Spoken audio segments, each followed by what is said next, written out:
So let's talk about frictional unemployment within the market. Frictional unemployment is the time that it takes for somebody to go from their previous job to the next job, or for maybe somebody who just graduated and trying to find their first job. So that's the time taken to find the job. Frictional unemployment can be caused by many reasons. For example, maybe there's not enough surgeon jobs, and so a surgeon who just recently quit their job doesn't want to work in McDonald's because it's not quite the wage that he's used to.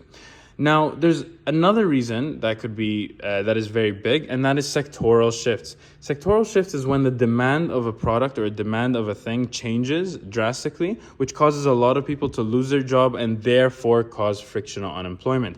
An example of this would be when the typewriters were no longer in style. A lot of typewriter repairers or makers had to lose their jobs because that's all they knew how to do, and people weren't quite in demand of that anymore. And so they had to maybe get new certifications or find a new job or to change their career altogether. Now, let's look at a few terms here. We've got U, meaning unemployed. F, meaning the rate of unemployed people finding jobs. So that's between 0 and 1 because it's a rate. And E, which is employed. And S, which is the rate of employed losing jobs.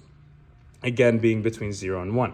Now, some people might say, what if we figure out a way to get F to be 1? So complete, full, every unemployed person is finding a job.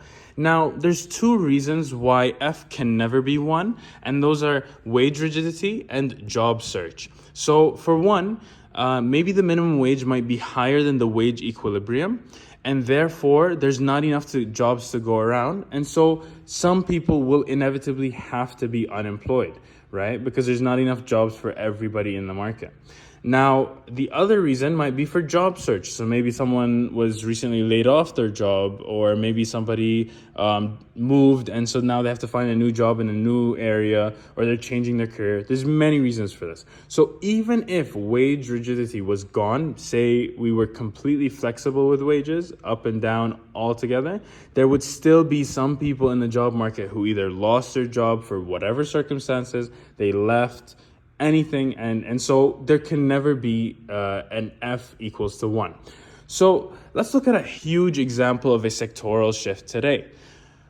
AI. I'm pretty sure everybody knows this. AI is causing a lot of sectoral shifts because jobs that used to be needed before are absolutely no longer needed today because they may be redundant and AI can already figure those out. So that's, for example, maybe data entry or low-end web development. There's many other fields for this. This is happening all across the world today. So a lot of people are having to get new certifications that fit within an AI framework, or maybe change their career to maybe have something that may not be affected by AI as much.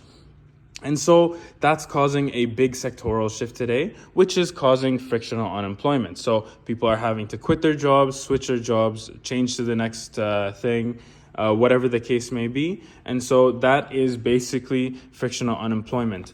I hope you learned something today, and I hope you have a good day.